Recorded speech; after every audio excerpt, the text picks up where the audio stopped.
What is up, freak bitches, wherever you may be, however you may be watching? Thank you for giving us just a few minutes of your time. I see we've got a few people in already. We got some Bodark action. We got some Casey. What's going on, Casey, being first? He's here today with my hetero life mate, Mr. Jeremy Wolner. What's up, buddy? What is going on, Mr. Frank? Some significant movie news coming up, especially for all of us who love what is the Star Wars. Ewan McGregor is saying that Obi-Wan Kenobi TV series will start filming in March. This according to, MSN.com. Ewan McGregor will soon be saying hello there to the role of Obi-Wan Kenobi once again during an appearance on... You like that, huh? You like that? I actually got that from the article. That's not mine. I still like it. I still like it, though. I like it. During an appearance on the Graham Norton Show on Friday, the actor revealed that the long-in-development Obi-Wan-centric Star Wars TV series is set to finally begin production in March of 2021.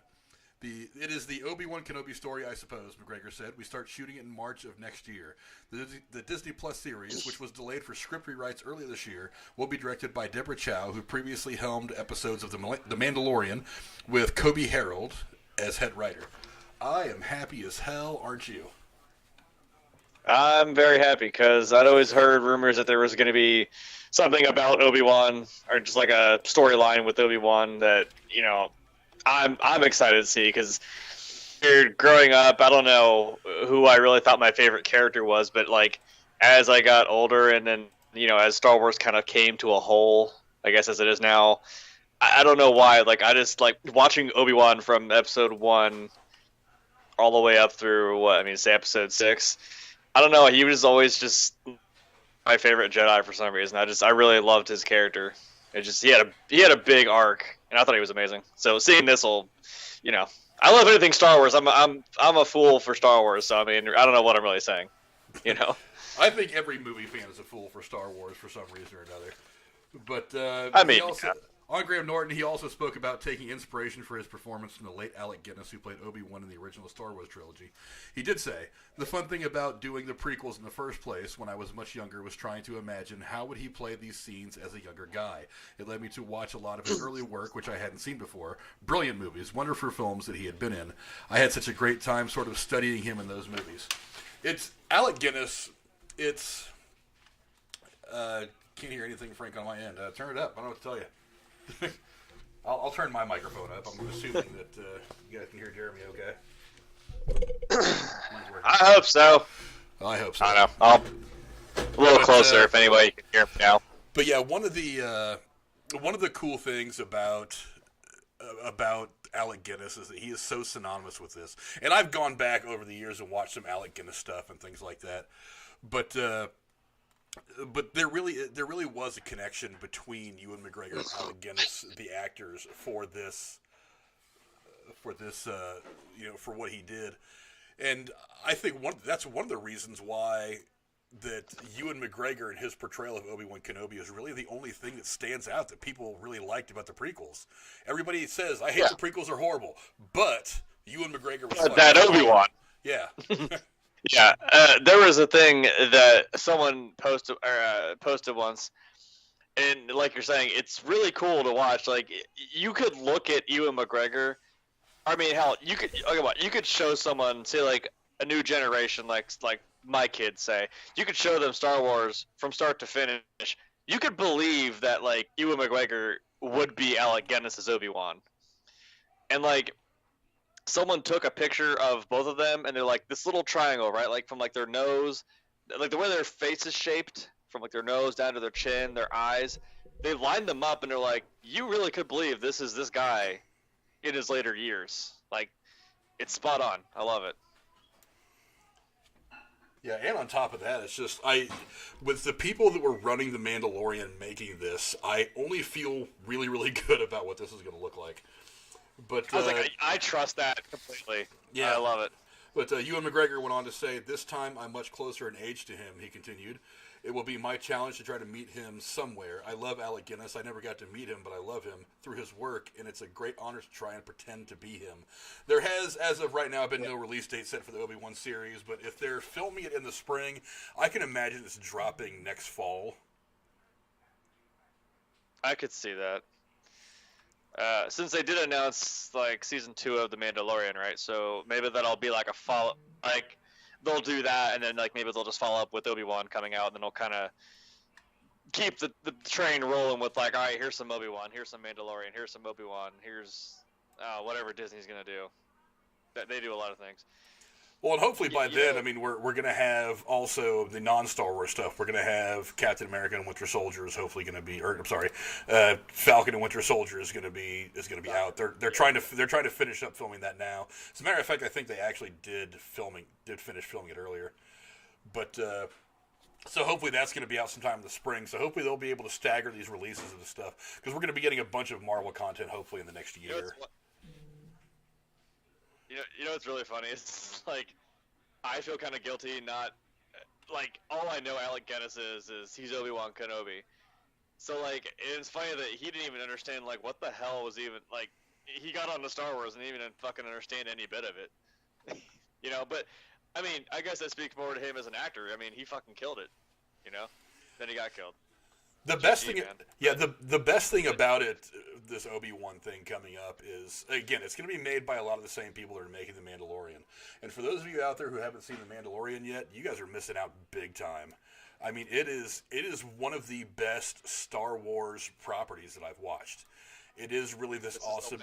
Yeah, it is really this awesome mix of kind of like Old West meets this futuristic weird thing. He is this lone gunslinger out doing his thing. There's still a lot out there of like, what is Baby Yoda? Is he a baby version of Yoda? Is he just another one of his species? None of that stuff was really answered in the first season, so I'm really, really eager to see exactly how this stuff is going to play itself out. Yeah, Drew, I know. I forgot to put the alerts on this scene, so I'm going to work on that here in a second. But someone told me that once. They're like, "Do you know what Yoda is?" And I actually, like, it stumped me. I was like, oh, fuck, actually, no, we don't know what Yoda is. Like, what his species is. Like, what? Shit, you're right. I don't know. I had some theories. Someone told me that, like, maybe Yoda, again, we don't know anything about his species. Maybe they do live to be, like, 900 some years old. But someone said maybe that was because of, like, his connection with the Force. Excuse me, is what, like, extended his life, maybe. Like, maybe that's what it was. Or, like, someone said he chose the life extension when he was a younger Jedi, because he knew he was going to be able to still influence someone like Luke Skywalker within that lifetime. Then again, there's Jedi ghosts, so whatever. You know what I mean? Yeah, I'm really excited. And the episode that she did, Deborah Chow did, of The Mandalorian was one of the more important middle episodes of the first season, where it really does kind of set this path for the Mandalorian as a character as to where he's going to be going throughout wherever his journey is going to take him. And boy, I tell you what, if you have Disney Plus, which I'm assuming if you've watched The Mandalorian you do, but if you have Disney Plus, there is a side thing on there about the making of The Mandalorian, and there's like 4 episodes of how they put it together. And the very first episode they talk about the directors. You get Dallas Bryce Howard, who directed one. You get Jon Favreau, who directed one. You get Deborah Chow directed one. I forget who else directed them. But I mean, all 4 or 5 of these people. Check your Twitter DM. I will check the Twitter DM in just 1 second. I also have another I almost called it a derailment. Sorry, Drew, I'm trying to steal your shit. I also have another donation I want to get to. But thanks, Casey. I appreciate it. But yeah, the way we're trying. The way that this whole thing was put together. All 5 of the directors were actually on set for the entire filming of the entire season. So all these guys were there to see how kind of pick off each other's brains about how to do this, how to go forward with this, how to work around this, how to encompass this about what has already happened in the story and what's going forward. It's actually really fantastic. And if season 2 is going to be anything like season 1, I'm happy as shit. I am just happy as shit to see that. And I do have one more. I want to show here on screen real quick. And that's Drew. Drew's throwing some fucking love. $50 from Drew, donated to the 2020 campaign for Donald Trump. Good job, Drewski. Good job. But thanks, man. It'll make all the COVID go away. Yeah, Appreciate you, buddy. That'll pay for all the hydrochloroquine. Thanks a lot. Appreciate it. But go check out Drew and all his stuff that he does. His link to his channel is always in the description of all my videos. So go check him out. We did just like You just accidentally name drop him there a fucking second ago. So. I did, but yeah, if this is going to be anywhere near as good as The Mandalorian, I do believe that eventually Disney / Lucasfilm, whoever's even running this shit now, is probably going to take a step back from doing the cinematic stuff. Like, whatever they want to do for more movies, they can give it a break from even trying to do any more of the episodic films and just concentrate on putting some really, really cool shows like this, The Mandalorian, and whatever other Star Wars related stuff they want to do on Disney Plus as a series, and maybe build the universe up that way a little bit, and just take your time putting together the next 3 episodic films. I think that would be a good idea for them to do. People are going to watch it, but I do very much, and because one of the things that this last trilogy really suffered from was the lack of planning, and it really, really shocked me that they did not have more planning behind this, especially considering that they had all this experience to draw from doing the MCU stuff.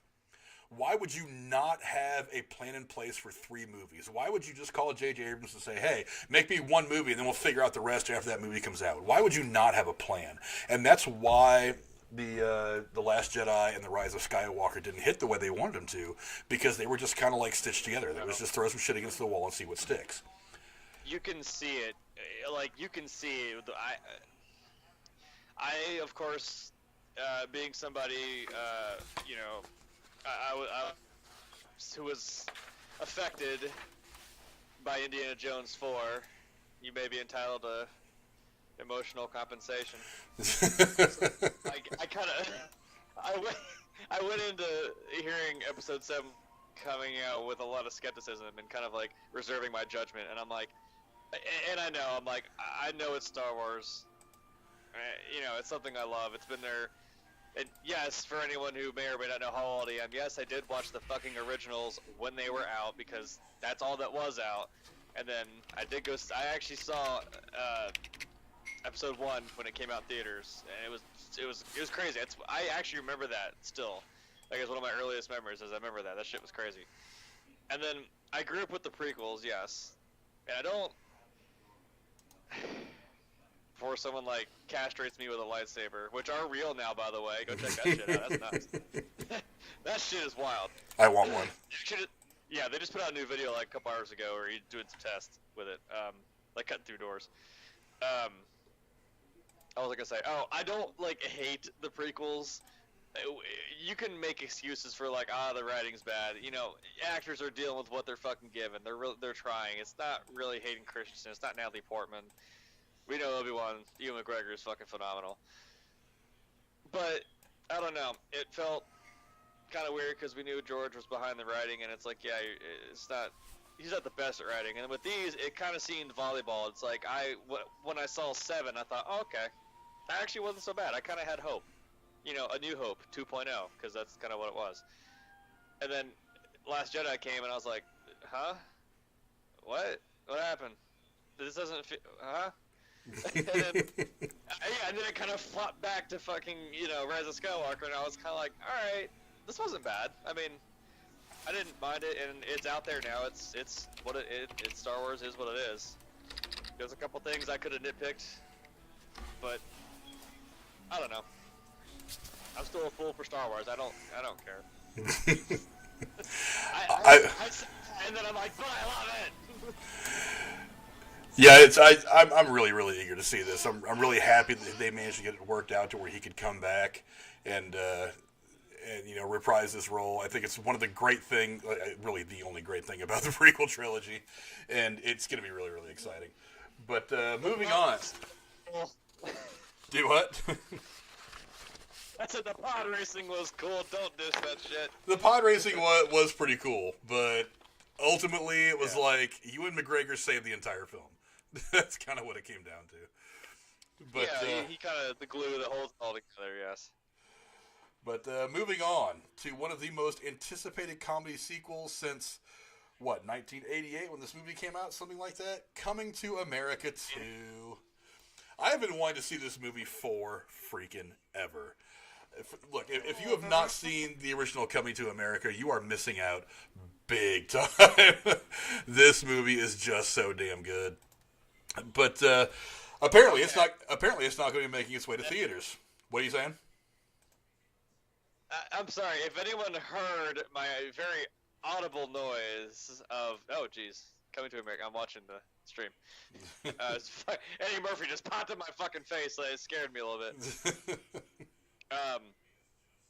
So like James Earl Jones, just like, remember who you are. Oh fuck, we were just talking about Star Wars. That was a good segue. Yeah. Is Darth Vader coming back? No, it gives me a little bit of like a cringe in my soul. It's like, hey, what like really popular, successful, or maybe not even that, just comedy, whatever kind of movie did we make like 30 plus years ago? Let's make a fucking sequel to it now. The fuck else are we doing? Well, now that you've gone off on your little tirade, let me try to read some of my notes. Sorry, bring it back from that. That's my bad. Try to follow that. I got you. You went full Aaron for a minute, went off on a full like Bender. But I'll read from my notes now. I'm just saying, oh, go ahead. I'm sorry. Now that you're coming down off your sugar high, Coming to America is making one more connection before it arrives to American audiences. The long-anticipated sequel to the Eddie Murphy classic is in the process of being sold by distributor Paramount Pictures to Amazon Studios in a deal worth roughly $125 million. The expected streaming premiere date is December 18th, just in time for me to get a great Christmas present. Final deals are being hammered out, sources said, including 2 complex consumer marketing tie-ins with McDonald's and whiskey brand Crown Royal, which are expected to transfer over to Amazon Studios with the film. Murphy, who produced as well as stars in the film, has to give his blessing. I don't see any reason why he wouldn't. Do you? No, I mean, it's... I have to bounce back from what I just fucking said. No, yeah, I don't know. Maybe I don't keep up with Eddie Murphy as much, or, I mean, I'm kind of like, well, where has he been? I know, I mean, like, yeah, he was huge, like, in the 80s, 90s, maybe even, I dare say, the early 2000s. I know his, like, style was kind of, like, he was kind of, like, really, I won't say abrasive, but, like, he was kind of in your face, but, like, people loved him. Then it seemed like they kind of told him, all right, dude, tone it down, tone it down, tone it down. You're gonna be a donkey in Shrek. Trust me, it's gonna be fucking amazing. It's gonna be great. Well, you know what's funny is he's actually been in a lot of really, really good movies that nobody's seen. Have you seen Mr. Church? No, maybe that's my problem. Is like the things like what's that one? Like Norbert and shit like that, where I'm like, what are you doing, man? But he was, but he was still popular when that was out there. He was doing like that. He was doing the Nutty Professor. He was doing shit like that. But then he had that period where he wasn't doing much of anything, and then he comes back and does a movie like Mr. Church. And when you watch that movie, you have to be reminded that not only is he tremendously funny, but he is a damn good actor, because it's very, very hard for somebody who's primarily a comedic actor to step into something a little more emotional, a little more drama, and to not look like he's horribly out of his depth. But he did this movie, Mr. Church, which from start to finish, he was getting Oscar buzz for this movie, and I don't know why he didn't at least get nominated for something, because he is that damn good. And I think that he has been trying to use movies like this to prove to people that he does still have a higher level of talent than a lot of people that are, I mean, come on, he is a way better actor than Vin Diesel. Sorry, Vin Diesel sells because he's got muscles and women beat off to him. That's why Vin Diesel makes $12 billion for a fucking movie. But Eddie Murphy, as much as would you have seen Eddie Murphy get shot in the middle of fucking Saving Private Ryan? Hey, you know what? I bet you he'd have played that role just as good. But I'm hoping that this does lead to a bit of a renaissance for Eddie Murphy and all his stuff, because he's been trying really, really hard to get back out there. Not only did he finally get this movie to happen, but he also was working on a script for another Beverly Hills Cop movie, which turned into a pilot for a TV show that he was supposed to be a part of. Not a star of, but a part of. And that eventually didn't get picked up by anybody, but he still wants to try to get the movie made. I'm all about making this. I'm all about making that movie. But really, I think this is a smart thing for him. Yes, and Dolomite TSS. Beverly Hills Cop 4 is what he wants to do. That's a movie he's been wanting to do for a long time, almost as long as he's been wanting to do a sequel to Coming to America. He's been wanting to do a sequel to Beverly Hills Cop. Okay. But yeah, I think this is a really great move to send this to Amazon for a couple of reasons. Number one, you're getting $125 million out of it. Given this movie, even under the ideal circumstances of not having to deal with a pandemic and all that crap and theaters being closed, probably wasn't going to do Avengers type money anyway. So I mean, really, best case scenario, this movie would have done what, maybe $350 million under the perfect circumstances. But so by selling it to Amazon for $125, they're probably going to sell it to everybody else for $20 a pop to buy it, maybe 25, maybe 15 to 20 to rent it. I think you can make a good chunk of change off this, and you can actually get yourself out there, let people know that you can actually still do this, even if you are just going back to some of your old characters, that you can actually still do this, and that you're not just some washed-up old comedian. Because remember, he does have this thing worked out with Netflix that I've been hearing rumors of, and a lot of people have talked about it, actually includes one more stand-up. So we may be getting another version of like Raw or Delirious coming from Eddie Murphy, which would be fucking fantastic. Damn. Have you ever seen Raw and Delirious? I want to say I have. They are two of the best stand-ups ever made. Like, ever. I've seen his stand-ups. Maybe that was part of it. I may not have seen the whole thing, but I've seen a lot of his old stand-ups. Because, like, because I was in, again, I'm a lot younger. I grew up with, like, Daddy Daycare, Shrek, shit like that. So, like, I started going back, and I saw Coming to America. I saw, Trading Places. I saw some of his older stuff, and I started, like, working my way back, and I'm like, holy shit, like, this dude, in Beverly Hills Cop. So I'm like, oh, okay, this dude's got a pretty big range. Well, Real Annoying Garguts in the chat have mentioned 48 Hours. That's also another just fantastically hilarious movie. But yeah, Gargut said he is contracted to Netflix. I've heard that it's for one comedy special and then 2 films of some kind, or two Netflix originals. I don't know what those originals are going to be. I'm not even 100% sure of exactly the details of this deal at all, but I have heard that there's going to be a comedy special involved in all this, but who the hell knows? The first Coming to America, I don't know yet. I don't know, but again, that's one of the things the pandemic has done, is it's kind of pushed everything back a long time. So I think they're probably waiting to announce any real details from that deal until they can get to the point where they can actually put more and more stuff back into production. But the first Coming to America was, Coming to America was directed by John Landis in '88, and saw Murphy as the charming African Prince Akeem, who traveled to New York City to escape an arranged marriage. Arsenio Hall, James Earl Jones, Sherry Headley, and John Amos co-starred in the film, and they will all be returning. That's something that's fantastic to me, because look, I've said it 100 times. Okay, that answered my. John Amos is absolutely one of my favorite actors of all time. I absolutely love John. Everything he's ever been in, he's been fantastic. The film grossed nearly $300 million worldwide at the box office, which isn't that bad. For 1988, $300 million is almost like doing $750 million now, and that's not bad either. Yeah. Now, the plot does not overwhelm me. That's my only knock on this movie. In the sequel, Prince Akeem is set to become king of the fictional country of Zamunda when he discovers he has a son he never knew about in America, a street-savvy Queens native named Lavelle. To honor the former king's dying wish to groom his grandson as the crown prince, Akeem and Semi set off to America. Murphy, Hall, and Jones are reprising their roles. The film has also added Jermaine Flower, and supporting cast includes Tracy Morgan, Leslie Jones, and Wesley Snipes. Interesting. Wesley Snipes is the interesting one to me. I don't know what role he could play. I mean, he's done comedy before. Yeah, but all I see is Blade. I'm sorry. Well, that's the thing is go watch like the first the fucking baseball movie, Major League. Go watch have you seen the first Major League? I have not. He plays, but this was before he became really popular. He was still young and just barely breaking in. He played a young baseball player named Willie Mays Hayes. And he's the center fielder for the Indians in the movie. It's really, really funny. But you do get a little bit of his athleticism when you watch that movie, because he was young and really wiry. I know at the time he was already deep in the martial arts stuff, but Casey, I know. I'm going to get to it. I promise I'll get to it. But yeah, the fact that it's bringing back so many of these people, especially James Earl Jones, you're going to have the two guys. You're going to have Arsenio and Eddie Murphy together again. I think it's going to be awesome.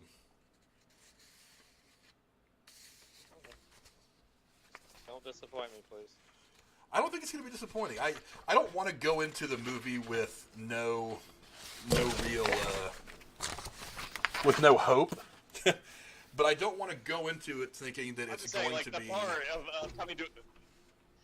The bar of coming to America, period, is like, that's a fucking fantastic. It's a hilarious movie. I love it. So I'm like, I don't know. Maybe match it. Don't just feel like it's just trying to cash in on, I don't know, like a name as in like the movie, not like Eddie Murphy. I'm saying like, you get everybody like, oh look, coming to America 2. Like, I don't know what 40 some years later. What is time anymore? What even happened this year? A lot has happened this year. A lot has happened this year, and we don't want any part of any of it. No, if we just somebody bring me the DeLorean back. Shit's too fucked up. I'm just gonna skip ahead of you. No doubt, but yeah, I'm happy as hell that this movie is actually getting made. I'm really looking forward to it. Again, it's a bit of a nostalgic trip for me because it's one of the first comedies, like grown-up comedies, I really watched, other than like Porky's and stuff that came out earlier, but that was more kind of the grotesque teen humor. But yeah, I mean it's just so funny from start to finish, and I'm really really excited to see this. I'm not gonna lie. And yes, really annoying. I think Snipes has been out of prison for. I don't know, a couple of months now. What is 2020? Well, I'm sure the federal government's got bigger things to deal with than the couple of millions that he owns in taxes right now. But whatever. Yeah. But moving on, I have to change an image here real quick. There is another television show that I absolutely loved, and they absolutely fucking ruined the ending of. And I really, really hope that they fix it this time. Do I smell a segue? You smell a segue. And I tell you what, this segue couldn't be any worse than the ending to this damn TV show. Oh, it's Dexter. I don't know if anybody out there has watched Dexter or not. It's actually been off the air for several years now. But I was gonna say, actually, I've never watched it, so I mean, this may be all you. I couldn't tell you a damn thing about it. This article, according to Variety, it says, "Sharpen your knives, Dexter fans. Showtime has ordered a limited series revival of the beloved serial killer drama, with Michael C. Hall set to return. The premium cabler has ordered 10 episodes, with production set to begin in 2021 for a fall debut. The former series showrunner Clyde Phillips is also set to return, and much like Dexter's many victims, plot details for the series are being kept under wraps. Get it? Get it? Get it?"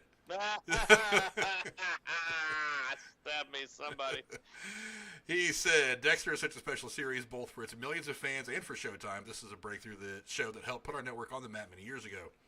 That was from Gary Levine, the co-president of entertainment for Showtime. "We would only revisit this unique character if we could find a creative take that was truly worthy of the brilliant original series. Well, I am happy to report that Clyde Phillips and Michael C. Hall have found it, and we can't wait to shoot it and show the world." First off, you say you haven't seen Dexter. You really should go watch it. It is right up your alley. It's part horror, part comedy, part drama. Right. They kind of mix this stuff up really, really well, and I think it was a fantastic show. It's actually based on a series of books called Darkly Killing Dexter, or Darkly Dreaming Dexter, I'm sorry. So it's based on a series of books that were tremendously popular. I haven't read any of the books. The series was fucking phenomenal, right up till about halfway through the final season. Yep, there it is. Yeah. Hear that, Game of Thrones fans? Yeah, you gave me shit for not watching your fucking show, and then your show got shit on right at the end. Yep. Who's the fucking idiot now? Look, here's. Sorry, your fucking show ended, stupid. Yeah, the ending to this show was just a train wreck. It was the ending that was so bad that like people petitioned Showtime to reshoot it. It was that bad. Again, I had to take your word for it. I can believe it. I feel like it's one of those. It'd be like on my list. It's like people tell me about like Breaking Bad. It's like I believe and I know it's probably a phenomenal fucking show. And then I never really heard about the ending. Maybe it went over my head. But this is another one of those shows. People tell me like, oh, it's amazing. You gotta watch it. Like, and I believe it. So it's on there. Yeah, you should really check it out. But why is look? I am not Bullfrog. I don't hand out wrenches indiscriminately. I promise. I'll give you guys some more wrenches. I promise. I don't do too many live streams anymore, so I don't think about it that often. But yeah, it basically, and I'll give you the brief synopsis. Dexter is a guy who is a blood spatter expert for the Miami-Dade Police Department, I think. Something like that. He is also on the side a serial killer. As you do. And what he does is he gets access to these cases, and if the police can't make a strong enough case to get a conviction, he just goes and takes these guys out on their own. Now, the reason he focuses on his attention on killers is because he has this dark need to kill people, which, you figure that out early in the show. And his father, who was a police officer, noticed this in him when he was a kid and said, okay, if you really do have this need to kill people, focus your murderous intentions on people who deserve it. So his own father, who was a police officer, taught him to kill people who were murderers to satisfy his urge to kill. So it's like the Boondock Saints, except they're not serial killers, but, yeah, they're not serial killers. They're definitely murderers, just not serial killers. They were just Irish vigilante brothers. That was the people who needed to be killed. It's similar, yeah. I mean, it's a similar vein, but the entire series follows him, and every episode is like a different murder or whatever. And then, of course, there's story arcs where he almost gets caught a couple of times, yada yada yada. But the one season you should really pay attention to is season 4 with John Lithgow. John Lithgow actually plays a serial killer in that season, and him and Dexter end up kind of having this weird little head-to-head thing. Oh, it is so good. John Lithgow actually won a Peabody Award for his role. Nice. But yeah, dude. You need to go catch up on this. I would suggest you catch up on it before the show actually hits Showtime, because I would love to actually do like a episode by episode breakdown of this. But Hall, of course, starred as Dexter Morgan throughout the show's 8-season run on Showtime. Dexter was a serial killer who specifically targeted other serial killers, while also holding down a job as a blood spatter expert for the Miami Police Department. The show received all kinds of acclaim, blah, blah, blah. Hall got nominated 5 consecutive times for both an Emmy and a Golden Globe for Best Actor in a Drama. He also won the Golden Globe in 2010. John Lithgow picked up an Emmy and a Golden Globe for his guest starring role in the show's 4th season. The series won a Peabody Award in 2008. How many seasons of this show are there? 8 seasons. Really, 7.5 good ones. The last half of the last season was pretty bad. I'm not gonna lie to you. The ending of this almost ruined the entire fucking series for me. It was just so bad. There nothing that happened in the last probably 3 or 4 episodes made any fucking sense to me whatsoever. So even after, do you think maybe they knew it was ending and they just didn't really know what to do or maybe handle it, and it just kind of like, shit, slipped, here we go. No, I actually think that they thought it was a good ending. I actually think that they set out to write this ending, and they were like, hey, it would be really, really great if Dexter did this stupid shit, and this stupid shit happened, and this just dumb bullshit happened, and then we just kind of left people at the end of the very final episode with their dicks in their hands going, what the fuck was that? Just goes out of place, out of character. Yeah, it was very out of place and out of character. Some of the stuff that went down, it was just crazy. But, yeah, and, obviously, Hall is just, God, he's good. Did you ever see, was it Christine? Did you ever see that? It was I think it's on Netflix now. It was about this girl, Christine, I forget her name, in Florida in the 70s, who shot herself live on TV on a news broadcast. Jesus Christ. I thought you were talking about the fucking Stephen King, the car that came to kill people. I was like, no, every bit is weird. Every bit is weird. But, okay, I was like, only true. Only true. This actually happened. This chick actually was like really disturbed for some reason. She was an on-air person for some local TV show in Miami, and she decided to pull a gun out and shoot herself in the head live on TV one day. It was the craziest shit in the world. Jesus. I mean, didn't that fucking happen to like that? Well, it was the fucking dude. Was he like a senator or a congressman or something like that? Did that same damn thing? Yeah, Dwyer. Bud Dwyer was the guy's name. You can actually go see that video on YouTube. It's disturbing. Oh, no, I have seen it. It's crazy. Yeah. I don't know how you get it when you're you're a camera guy, maybe that's your job, but like that, the fact that guy held on that and just kind of, I don't know how you do that, man. I'd be freaking the goddamn fuck out. Like, well, the guy pulled the gun out. I'd have already been like, oh god, shit. That was definitely some weird shit. But I mean, Hall was really, really good in that movie, Christine. He's also actually Phillips, the guy that created it, also did Parker Lewis Can't Lose, which I didn't know. That's a show from way back in the fucking 90s. I was like, Jesus Christ, how long has this guy been around? Yeah, right. But he also was one of the writers and producers on the show Nurse Jackie, which was a big hit for Showtime. So the guy's obviously got a pedigree of being very, very successful. And what did I do with my other notes? Oh yeah, there's another thing we can talk about. I didn't get any pictures for it. I'll have to go download a picture real quick. I'll go back to the we'll go back to the thumbnail. Okay, so so now that we've talked about all the stuff, the important stuff that I wanted to talk about. Is that her name, Drew? It was, yeah, that does sound about right. I don't think you spelled it right, but that sounds about right. Christine Chadwick? Not Chadwick. Oh, goddamn. Well, I don't remember. But, so anyway, so there is this long-standing rumor out there. Actually, before I go to this, I'll go to what Casey really, really desperately wanted me to show. Oh, God. It's actually, this is something that's been floating around Facebook for like fucking 20 fucking years now. I'll have to go find it really quick. Because what did I how do old with is that? Wait a minute. What did I put it in? Did I put it in the wrong file? I think I might have. He's gonna turn Nicolas Cage. No, he's like, that goddamn contract is somewhere in that goddamn fucking file. Goddamn, what'd I do with it? Okay, I'm just gonna tell you what it is. I forget what file I put it in, but it's the Obi-Wan Kenobi in the hood that everybody thinks is Jesus. I fucking love those memes. Are you kidding me? Those are the best. It's the one everybody thinks is Jesus, which is just, I don't know, it's funnier than hell.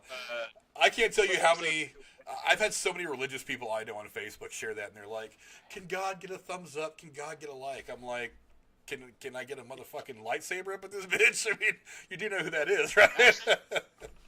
Now, hey, apparently being a Jedi is actually a religion, so in some essence there is truth to that. It is an actual religion, and you can claim it. I'm claiming it. Anybody out with their taxes and shit, I'm just saying. I'm claiming it. I'll claim it. Shit, like I said, now we have lightsabers for realsies, and God, I hope I can fit the color and the fucking hilt and all the shit. Oh God, I have a mild erection right now. I'm sorry. You hear a little lightsaber noise in the background, just ignore that. It's fine. Just me. Just mild. It's mild, man. If I had one in my hands, I don't know which one would be going off first, the saber or me. Shit. All right, now that I've almost got this picture up that I want to put in there. Like, I can sit here and just, bullshit if you need to get that picture up. I'm not going to bother trying to find the picture that that Casey got. Because it's just look, it's a picture we've all seen. It's the hooded fucking dude. Well, no. If you're a meme person like me, you know what the hell it is. Like, I think there was like a video of like some guy got it for his grandma as like a gift, and she had no idea. Like, I don't think she's ever seen Star Wars.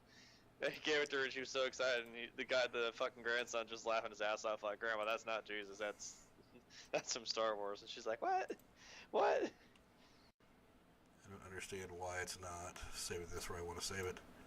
That's where I want you to save it. You can save it in there. There we go.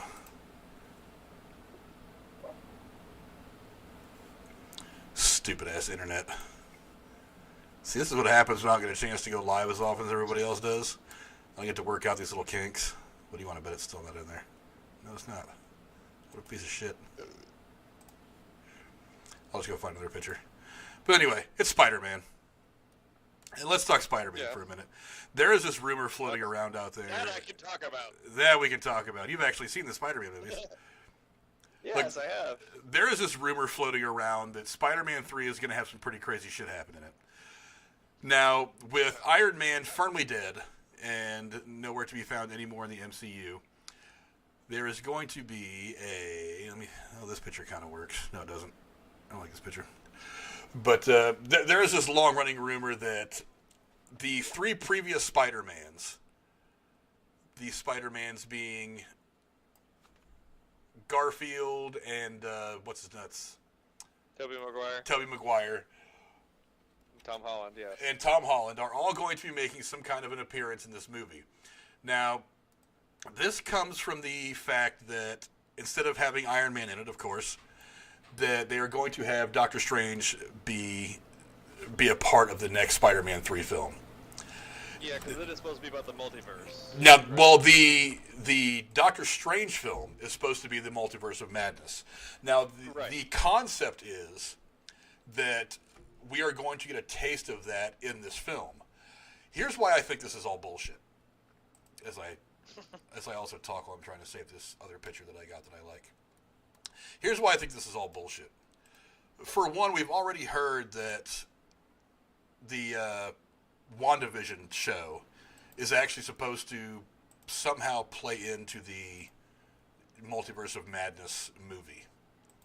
So I don't really know if you can show that in 2 different things and have it make a whole lot of sense. You know what I mean? Unless they were working together closely enough to make it work, yes. There, I found a good picture. It might stumble over itself. Yeah, it may just be wishful thinking. Maybe we're all just kind of hoping, like, hey, that'd be pretty dope, right? If they all actually came together into this multiverse thing. Because I said, if this is going to happen, please, and this may or may not have anything to do with the fact that I absolutely love Emma Stone. But oh my God, if you guys made her into Spider-Gwen, for the love of God, please do it. That would be amazing. I don't know that I like this, to be perfectly honest. Oh, you know what? Now that I see the picture with Electro, weren't they talking about that too? That he was supposed to be in Electro and he's supposed to be in something else. From what I've heard, they've already signed Jamie Foxx to reprise his role as Electro. Yeah. So maybe that on top, so with that, I'm kind of like, okay, I'm not sure if I want Marvel going the way that DC is going. I'm not sure if I want Marvel having these crazy 30 different incarnations of the same character, the way the DC has been trying to do with some of their shit. I don't know that I'm into that. I like the fact that Marvel shit is contained, it's controlled. They concentrate so much more on the story and the characters. I feel like where DC is kind of they're not doing it, but where I think they could potentially run themselves into a big problem is by having these different iterations of a Joker in different movies, these different iterations of Batman. Because now there's this rumor that's spinning all over the place saying that Ben Affleck will actually come back and play Batman in further movies. So how are you going to work that out with Robert Pattinson's Batman? I don't know if I like the idea of having so many different versions of a character going at one time. I think it's confusing. I think it dilutes your product. I just think it's too much. I don't like the concept of doing it. That is what they do, though. I mean, like, that is what comics are. Because if you just had one contained story, even just one specific character, like, say, Batman, Superman, whatever, that's why they have team-ups, and that's why they start doing those little convoluted things of, okay, there's multiple storylines, or because they want to maybe explore some other avenues. Like, they've written themselves this character in a way that, okay, this is how it is, but like, okay, but what if in this? And you can explain it with a multiverse saying, okay, hey, in this version they do this, and this happens in this one. And it's kind of interesting. I don't know. Maybe I just kind of like that thing, that it's weird to think that they could all come together. Because honestly, that Miles Morales movie they made, the animated one, with the multiverse Spider-Man in it, and I thought was fucking wicked. Because I'm like, that's cool. They all actually got them together. Because someone actually told me about Spider-Ham once, and I thought he was bullshitting me. But kind of like, I was like, I'm sure that is a thing, because you would show me the most ridiculous one, and be like, yeah, this is a thing. I'm like, yeah, I believe that. I really do. And then, I didn't fucking realize, oh yeah, we're going to have Nicolas Cage as one of these Spider-Men. What? You could have told me that. I've been like, huh? Alright, sure, I'll buy it. But no, then I saw it, and he was in the movie, and I was like, holy shit. You know what? I actually knew about Spider-Ham before this movie came out, so I was like, you know what? You're right. This is real. This is real life. Yeah, it was very real. Yeah, I know. Yeah, what... I don't know that I like the idea of doing this. Now, if this is a one-off, something you do just for Spider-Man 3, whatever, Far From Home, Homecoming, Coming Home, whatever the hell you're gonna call it, if that's all this is going to be as a one-off, then I'm willing to accept you going out on this limb. I'm willing to accept Marvel kind of going out on this limb. The one thing, a little, like, tie-in, like a little like Easter egg joke for everybody, like, oh hey, look at that. Yeah, but like I said, I don't want it to go too far. I don't want this to become a regular part of the Marvel Cinematic Universe. No, and if it's just gonna be, it's probably gonna be like, this is Tom Holland's Spider-Man, but maybe it'd just be nice to kind of have them poke in for a second, like, hey, what's up? Because I mean, they did that, like, just for a second in the back of my head, I thought about if anyone's a Doctor Who fan. You know, the first time and last, as of now, that we'll probably ever see Matt Smith and David Tennant cross paths as the Doctor. In the Day of the Doctor, like, that was wild. Like, that's nuts, having them all come together. And then at the end, when all the Doctors, and I mean all the Doctors, obviously some of them are stock footage from older shows, because most of them are passed on, all coming together to save Gallifrey, their home planet of the Time Lords. That was just wicked cool, and it was just for that one episode, and then obviously it's because it was the 50th anniversary of Doctor Who, so they did this big special of like, hey, here's all the Doctors coming together for this moment. But the main tie-in was obviously 10 and 11 meeting up with the War Doctor too, played by John Hurt. So maybe that's what it could be. It could just be like a special little like, hey, we're gonna do Spider-Man 3, but we'll have these two guys kind of poke in for a second, like, hey, you know, we're here too. But well, here's something I want people to think about.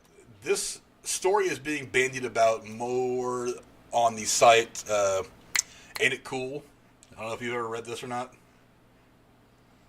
I know of Ain't It Cool.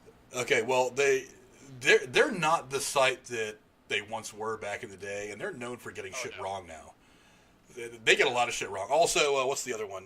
Oh, damn it. I forget what the hell it's We Got This Covered. We Got This Covered is the other site. Oh, yeah. And they are notorious for getting shit wrong and just being clickbaity.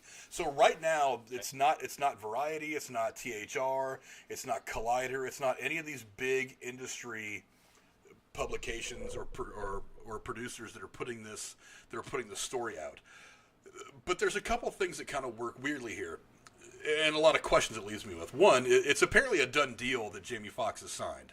So it's apparently a done deal that he signed to play Electro. I don't know why you would bring him back to play that character if you weren't doing something multiversy. So that kind of makes sense when you consider the fact that they're bringing Doctor Strange into the fold. Now, the other thing it makes me question is, how are you going to do this and make some kind of plans for Venom? Because they seem to be going in a direction that this Tom Holland incarnation of Spider-Man is going to cross paths with Venom at some point. So are they going to spin this multiverse thing? That's one of the ways they pull Venom into Tom Holland's universe, or what? I don't know. Maybe it's the way that they kind of make all this happen. The thought process. If Topher Grace comes back out of nowhere, Venom in the fucking theater. I'm just walking out. I'm walking out. I'm done. Why the fuck you do this, Toby? I told you I had to bring him. And your little emo Spider-Man bullshit. Get out of here. Damn it, Toby. Damn it. You can dance right the fuck off down the street. Get out. But yeah, so from what I've read, that how this would probably work, and I don't know if this is any actual stuff that's coming out of Sony or Marvel, how this would actually work is that there would be something that happens in the third act that would bring these three Spider-Mans together. And I don't know how it would work. I'm not in on writing the script. I don't have any knowledge as to how this story is being put together. But that's what I've heard is how it's going to work, is that it's going to have something to do with Doctor Strange. Once again, I'm okay if this is a one-off. If this is just something you do to kind of like, to have a little bit of fun, to kind of do this multiverse thing. Yeah, just to stroke our fanboy egos a little bit. I'm totally fine with that. I don't want this to be the norm moving forward for the MCU. I don't want that multiverse shit. I think the CW Arrowverse kind of made it work, but I think they made it work because they don't rely on it. They don't go back to it very often. Well, then there's a show like The Flash, which does, because there are multiple universes. But it works inside the Flash. Oh, yeah. When they tried to spread the whole multiverse thing out over the entire universe, it got a little goofy, and that's kind of where the Arrowverse started to lose a few fans, and I think they noticed that too. So that's when they started kind of getting back to, well, we're going to go ahead and just do our separate things. We'll not do the multiverse all over the place. We'll let that be kind of Flash's thing that he screws with, and then we'll kind of do something like that when it comes to the crossovers. That makes a little more sense to me, the way they did it. They limited it to what they knew was working and didn't try to push it onto other storylines. Like I said, I don't know how this is going to work. My gut tells me they're probably going to do it. I don't know why my gut tells me they're probably going to do it, but I feel like they're probably going to do it. I think, yeah, maybe they'll just focus on, like, obviously this being Tom Holland's third movie. Maybe, yeah, like have Doctor Strange just pop in for a second, and then, like, you know, bringing them with him. Like, maybe just at the end, they just maybe have, like, a little one-off line here, a little Easter egg at the end of the movie, or whatever they're doing, and then just, you know. But where would you go from there? I guess, yeah, I see what you're saying. Maybe, hopefully that's not it. That's just kind of it for, they come in to help for that little ending, hoorah, kick Jamie Foxx's ass again. I don't know. Yeah, I don't know. I don't want to take this seriously. Yeah.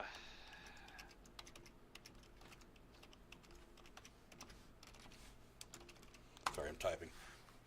Yeah, no, you're fine. I was trying to think of something to say. But I don't want to take this seriously, but it sounds like exactly the kind of thing they would do just to try to draw people in. Well, I mean, it'd be something you'd do. Just I don't get know. people to... I don't know. I hope they don't do it. I hope they just exist within the Spider-Man universe that they've built. But... Look, there's a fan part of me that says do it because I think it's going to be interesting to see. But at the same time, I really fear how this is going to kind of affect the larger MCU moving forward. I mean, I didn't mind Jamie Foxx as Electro, so I'm not really tripping out about that. I don't particularly think they did his character right. Yeah, I was like, I don't think the character was right. I was like, I think his character was a little too cartoonish. I didn't like the fact that they could have made him a normal person, not some bumbling retard. It's like... I get that he's supposed to be like a total like loser and like maybe he's just kind of lonely and like socially awkward and inept. But you can make a guy a loser without putting him in crooked glasses and a shirt that's not buttoned up the right way and shit like that. You can do that. The big transformation, like he runs into Spider-Man, and I get that that's like his whole, you know, his whole day is around that, and like fucking what was it? His whole day just goes to shit, and then yeah. I don't know. It seemed a little weird. I don't know. I just don't want it to be overdone. Like I said, if it's what I've read about, that it's going to be something in the third act, and they all kind of have to work together to beat Elektra or whatever the bad guy ends up being, then fine. And then they all say, hey, they actually literally live out that meme of the Spider-Mans pointing at each other. They're like, huh? What? Huh? You? What? I'm sure there's going to be a scene like that would almost be worth the entire thing. But Girlfriend's gonna come and be like, "Wait a fucking second! I just dealt with this goddamn guy. Wait a minute." No doubt, but yeah, I don't know. I didn't want to give that too much thought or too much talk because who the hell knows if it's actually going to happen. But there's too much talk out there in the middle of the road entertainment media that I couldn't just ignore it. So I wanted to at least start talking about it for the eventuality that some details actually start popping up about Spider-Man 3. And one of those details eventually being that, oh, by the way, you know, Tobey Maguire and the other guy are going to be in there again. So, yeah, Andrew Garfield. I don't know why I keep forgetting his name. And the truth is, I did not like Andrew Garfield as Spider-Man. I thought the first Spider-Man movie he was in was really good. The second one was not. Second one was a little weird. I didn't like it. I do. Again, this is like I grew up on Tobey Maguire. I thought that was the coolest goddamn shit I'd ever seen because that's when comic book movies were trying to take off and actually kind of do something right. And I thought, oh shit, this is really cool. Like as a kid, I loved it. And then I saw Andrew Garfield's and I was like, oh, I like this. This is kind of cool. Like it's actually kind of more comic book accurate, and I like it a little better. But then yeah, the second one kind of dropped off for me. And then Tom Holland came in, and I was like, yeah, I like this kid. I can deal with this too. I don't know. Not disappointed by Spider-Man, I guess is what I'm saying. So. Yeah, that second one could have done a lot better. But I don't know. Yeah. We're going to see what we see. I still hope that eventually they're going to fold in Venom for all this, and they're going to kind of give him at least let him exist in the Spider-Man part of the MCU. I think they would certainly, the Venom specifically, would certainly benefit from the writing that Marvel's done. Yeah. But I am okay with him just existing in Spider-Man's part of the universe and not being a regular thing inside the larger MCU, unless of course he eventually. I mean, dude, I actually have in my Funko website, I actually have in my cart that I have to buy a couple of the Venomized comic book characters. I have Venomized Iron Man, so there may be an opportunity for Venom to like cross over. Now, let's say that we get to the next big thing, whatever this next little bit of the next couple of phases in Marvel are adding up to. If they add up to another Endgame type scenario where it's like all the good guys against the big bad again, and maybe Venom's like, you know what, I'm gonna jump onto Hulk and maybe give him that little bit of an advantage. Wouldn't that be cool as shit to see on the big screen? I'm not gonna say no. There's a lot of really wicked Venomized MCU characters, and that would be pretty fucking cool to see. Like, maybe I'll jump in and kind of help them out. You know, you just said, we were talking about this multiverse bullshit, and I was like, wait a minute. If I see Tom Hardy and fucking Topher Grace walk on the screen together, I'm gonna be like, hold on, which one? Hold on, I like this. Which one's gonna do it? Topher Grace should not be anywhere near another. He should not be allowed to buy a ticket to go see a Marvel movie. I don't. I mean, that was just so bad. Okay, I've mentioned it. It's not his fault. It's fucking Sam Raimi. He fucking hated that shit, and he fucked it up on purpose. It's well documented. We know he did it on purpose. I don't know. That's why the movie felt really congested with having Sandman and Venom and all kind of, and the fucking new Goblin. I forgot about that. Jesus. Oh yeah. All kind of thrown into one, and I'm like, you know, he fucked it up on purpose because he didn't want to do that, and he hated the fucking character. So. I don't know. Well, we all hated the character too, so it worked out great. But it did what he wanted it to do. So yeah, he still kind of fucking won. Damn it, it's the real Venom here. Damn it, Sam Raimi. He was the first Venom. He wasn't the best Venom. Oh no, dude, the one from the fucking animated series I used to watch as a kid. That shit, terrified me. Oh yeah. Even the video game Venom was better. Yeah, no, it was wicked. Oh. I remember seeing it like on screen once, and I was like, "What the fuck?" Like I knew what Spider-Man was, like I said, but I was like, "What the fuck was that?" And like someone explained to me like what Venom was, and I was like, "What?" And that's another thing. Are we ever gonna see Carnage? Because I have said that so many times. I want to see Carnage, please. Well, we're gonna be seeing him in the movie. Please. We got Woody Harrelson coming up. There will be Carnage. He said it. Man, that's gonna be awesome. Well, look, we're going to go ahead and wrap it up there.